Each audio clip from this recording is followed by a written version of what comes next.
Hello welcome back दोस्तों, कैसे हैं आप सब। माई सेल्फ जोगी प्रताप।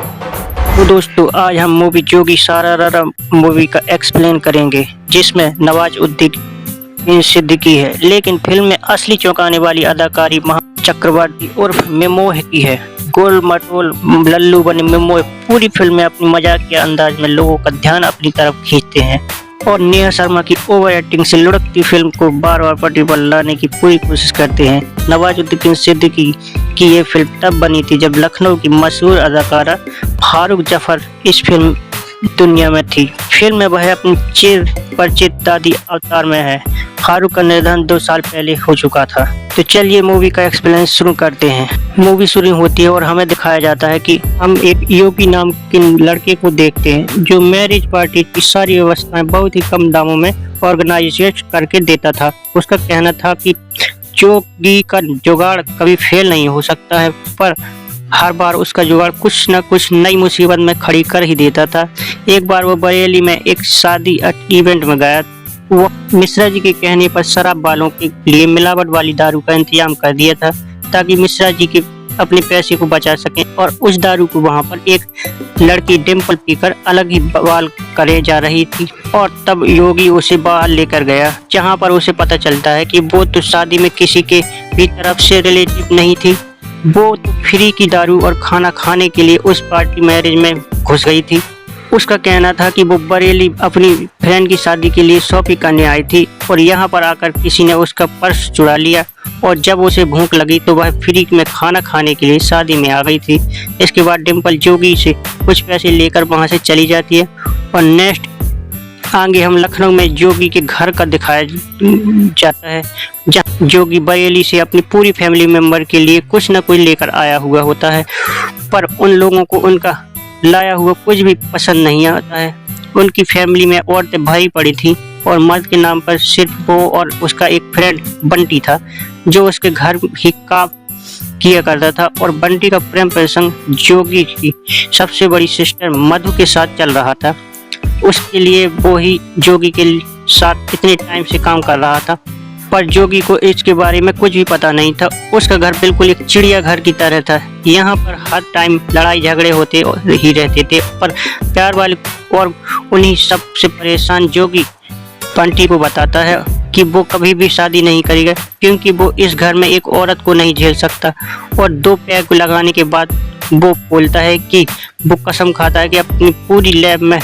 कभी भी शादी नहीं करेगा, और अपने बच्चों को भी बोल कर जाएगा कि वो भी कभी शादी न करे। उसके नेक्स्ट सीन में हम देखते हैं जोगी के ऑफिस में 2 बजे अपने साले के साथ आते हैं और उसे अपनी बेटी की शादी में ऑर्गेनाइज करने के लिए कहते हैं, और इसलिए जो कि उसके घर पर डेकोरेशन की व्यवस्था करने के लिए जाता है, जहां पर उसे पता चलता है कि दुबे जी की बेटी डिम्पल ही है, जो कुछ टाइम पहले शादी की बात सुनकर भाग गई थी और भागकर वो बरेली चली गई थी। पर जहां पर सारे पैसे उड़ाने के बाद वो वापस से घर आ गई थी, और वहां पर उसके मामा जी ने उसकी शादी किसी लल्लू नाम के मोटे लड़के से तय कर दी थी। अब डिम्पल के पास कोई और ऑप्शन नहीं था, इसलिए वो नहीं चाहते हुए भी ये शादी कर रही थी। और जब वो योगी की बात जुगाड़बाती सुनती है तो उससे कहती है कि अगर वो लड़की शादी तोड़वा दे तो वो जो मांगेगा वो उसे देने के लिए रेडी है। और इस पर उसका जोगी के अंदर हवस का शैतान जाग जाता है, क्योंकि वो उसकी लेने के विचार में था, और इसलिए वो डिम्पल की शादी तोड़वाने के लिए रेडी हो जाता है और अपनी जुगाड़ लगाने लगता है। और इसी के लिए जब वो लल्लू से मिलकर जाता है तो उसे पता चलता है कि वो तो शकल और अकल दोनों से ही लल्लू है। वो अपने स्कूटर को कहीं भी रोकने से पहले एक चेन से हवा वहां से पास में खड़े खंभे से बांध देता है, चाहे उससे कोई चुरा ही ले, क्योंकि उसके पास पैसा अच्छा खासा था और लल्लू रेलवे में जॉब करता था। पर फिर भी वो दहेज में कुछ भी नहीं ले रहा था, क्योंकि उसे उसकी औकात से बाहर जाकर इतनी सुंदर लड़की जो मिल रही थी। पर जो भी उसे 2 ड्रिंक पिलाने के बाद कहता था कि अगर वो दहेज में पैसे नहीं मांगेगा तो उसकी वैल्यू कम हो जाएगी, और इसलिए उसकी बातों में आकर वो डिम्पल के पास फादर दुबे से 25 लाख की डिमांड कर देते हैं। पर मामा जी लल्लू को मना कर देते हैं और 10 रुपए 10 लाख रुपए देने को कहते हैं और इससे आप गुस्सा में डिम्पल जोगी के पास आ जाती है और कहती है कि पहले उसकी शादी फ्री में हो रही थी और अब 10 लाख रुपए देकर हो रही है, उसकी कोई भी जुगाड़ काम ही नहीं करती है। और अब जोगी बंटी के साथ मिलकर लल्लू को छत से गिराने की प्लानिंग करता है। उसके लिए वो डिम्पल से कहता है कि लल्लू वो है, लल्लू से फोन मिलाकर उससे थोड़ी देर प्यार से बात करे जिससे वो बातों में खो जाए, नीचे गिर जाए। और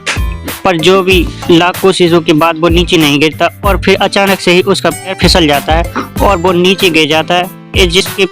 उसके पैर पर प्लास्टिक चढ़ जाता है। और फिर जोगी लल्लू के फादर से जाकर कहता है कि उन्होंने किसी पंडित से सही से कुंडली नहीं मिला पाई, जरूर लड़की की कुंडली में कोई दोष होगा, इसलिए लल्लू के साथ शादी से कुछ दिन पहले हादसा हो गया। पर ये जुगाड़ भी जोगी का उल्टा ही पड़ जाता है और पंडित जी कह देते हैं कि लड़की की किस्मत में ही लल्लू बच गया, वरना वो तो मरने वाला था। और इसलिए डिम्पल गुस्से में जोगी को मारने के लिए सीधा उसके घर पर आ जाती है, जहाँ पर सबके सामने वो जोगी को सुनाकर चली जाती है कि अगर उसने शादी उसकी तोड़वाई नहीं तो सुसाइड कर लेगी और उसके नाम पर सुसाइड नोट छोड़कर जाएगी। इससे उसके घर वाले जोगी हंस ले रहे होते हैं। और रात को बंटी जोगी को बताता है जब वो पहले चौधरी के यहाँ पर किडनैपिंग का काम किया करता था, जहाँ पर एक बार उन्होंने एक लड़की को किडनैप कर लिया था और पैसे मिलने के बाद वह वहाँ उससे वापस करने तो उसकी शादी टूट गई थी, जिससे उसे बहुत बुरा लगा था। आप ये बात सुनकर जोगी डिम्पल की किडनैपिंग की प्लानिंग करता है और उसके लिए डिम्पल की रेडी हो जाती है। और इसलिए प्लानिंग के अकॉर्डिंग डिम्पल लल्लू को एक रेस्टोरेंट में मिलने के लिए बुलाती है और यहाँ पर डिम्पल लल्लू को मेडिकल शॉप में पैड लेने के लिए भेज देती है। अब लल्लू शर्माते हुए पैड लेने जाता है, पर जब वो वापस आता है तो डिम्पल वहाँ से किडनैप हो जाती है और वहाँ पर एक नोट उसे मिलता है जिसमें लिखा होता है कि लौंडिया हमारे कब्जे में है। सी का मतलब चौधरी था और इसी तरह से चौधरी किडनैप किया करता था। अब वो भी डिम्पल को किडनैप करके अपने घर ले जाता है, उस दिन वहाँ पर रहने के लिए कहता है। उधर दो पुलिस अफसर धवल यादव को लल्लू से डिम्पल की किडनैपिंग के बारे में पता चलता है और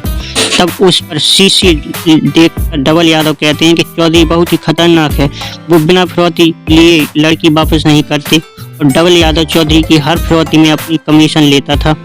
इसलिए वो इस किडनैपिंग के बारे में भी उससे पूछने के लिए पहुंच जाता है। और चौधरी उससे कहने लगता है कि उसने किसी भी किडनैपिंग नहीं कराई है, उसका तो खुद का काम नहीं चल रहा है और उसके तो खाने पीने के भी लाले पड़े हुए हैं। उधर डिम्पल जोगी के सिस्टर और बंटी के साथ शॉपिंग करने मार्केट चली जाती है और उसकी वजह से जोगी उस पर गुस्सा करने लगता है कि अगर किसी ने उसे वहां पर देख लिया तो उसके पूरे प्लान पर पानी फिर जाता है। इस पर बात को लेकर वो बंटी को भी बहुत सुनाद होता है और उसी बहस में उसे पता चलता है कि बंटी और उसकी बड़ी सिस्टर मधु एक दूसरे से प्यार करते हैं और शादी करना चाहते हैं। यह सुनकर जोगी गुस्से से बंटी को घर से निकाल देता है, पर बाद में उसे एहसास होता है कि वो अपनी सिस्टर के प्यार में समझना चाहिए था और इसलिए वो चौधरी के पास जाकर बंटी को वापस ले आता है और उसे अपनी सिस्टर की शादी कराने के लिए एग्री हो जाता है। उसके बाद रात को छत पर दारू पीने के बाद जोगी और डिम्पल एक साथ ही सो जाते हैं और सुबह बंटी दूबी को कॉल करके 10 लाख रुपए की डिमांड करता है, जिससे देने के लिए लल्लू रेडी हो जाता है। उसे लगता है कि शादी के बाद वो दहेज में ये वाला पैसा भी जोड़ देगा और जोगी लल्लू के दिमाग में डालता है कि किडनैप करने के बाद लड़की के साथ क्या क्या हुआ हो इसके बारे में कुछ कहा नहीं जा सकता है और इसलिए लल्लू के घर वाले अब उस शादी को तोड़ देते हैं। और जब इस बारे में डिम्पल को पता चलता है वो बहुत खुश होती है और अगले सीन में जोगी उसके घर पर छोड़ने के लिए जाने लगता है और उससे पहले वो बंटी से कहकर अपने फेस पर थोड़ी चोट के निशान लगवा लेता है और डिम्पल के पास घर जाकर उसे कहता है कि जब किडनैपर डिम्पल को लेकर भाग रहे थे तब उसके जोगी ने ही उसे बचाया था। और तभी वो शॉपकीपर दुबे के पास आता है जिसके यहाँ पर डिम्पल शॉपिंग करने गई थी और वो दुबे को सब बता देता है कि शादी तोड़वाने के लिए जोगी ने डिम्पल का फेंक किडनैप किया था और इसलिए दुबे गुस्से में जोगी को गन पॉइंट पर लेकर डिम्पल से शादी करने के लिए फोर्स करने लगते हैं और उसकी फैमिली को जेल भिजवाने वाले थे। और जोगी ने कसम खाई थी कि वो कभी भी शादी नहीं करेगा और इसलिए वो शादी के लिए एग्री नहीं होता है। सुधा चौधरी डबल चौधरी से कहता, उधर डबल यादव चौधरी से कहते हैं, उधर चौधरी डबल यादव से कहते हैं कि जरूर उनका नाम किसी ने गलत यूज किया है। उधर दुबे और मामा जी योगी के घर पर आकर उससे करके चले जाते हैं कि उससे शादी तो उसकी बेटी डिम्पल से ही करनी पड़ेगी, और इसलिए जो भी अब योगी अब मामा जी को मारने के लिए उसके पीछे लग जाता है, जिससे उसे पता चल जाता है कि मामा जी दवाई लेने के बहाने प्रोस्टिट्यूट के पास अपनी खुजली मिटाने के लिए जाते हैं। बट तभी उन्हें वहीं पर जोगी भी दिख जाता है, और जोगी उससे बताता है कि वो तो यहाँ पर अक्सर आता ही रहता है, और ज़्यादा आने की वजह से वो उसे यहाँ की प्रोस्टिट्यूट से इष्ट भी हो गया है। अब ये सुनकर मामा जी डर जाते हैं और सारी बात घर पर आकर दुबे जी को बता देते हैं, और इसलिए वो शादी करने के लिए मना करने लगते हैं। और इसी डर की वजह से डिम्पल की शादी की माँ उससे पूछती है कि क्या उसने जोगी के साथ सेक्सुअल रिलेशन बनाए हैं, तो वो हाँ कर देती है, जिससे और ज़्यादा रायता फैल जाता है। पर जब चेक कराने की बात आती है तो डिम्पल कहने लगती है कि उसे कोई भी बीमारी नहीं है, उससे वैसे झूठ बोल दिया था इसलिए। और दुबे जी को लगने लगता है कि जोगी भी झूठ बोल रहा है होगा। इसके बाद डिम्पल यादव जोगी को पुलिस स्टेशन बुलाते हैं और कुछ गुंडों की फोटो दिखाकर किडनैपर्स को पहचानने के लिए कहते हैं, और जो भी उसने भी किसी को भी पहचानने से मना कर देता है। और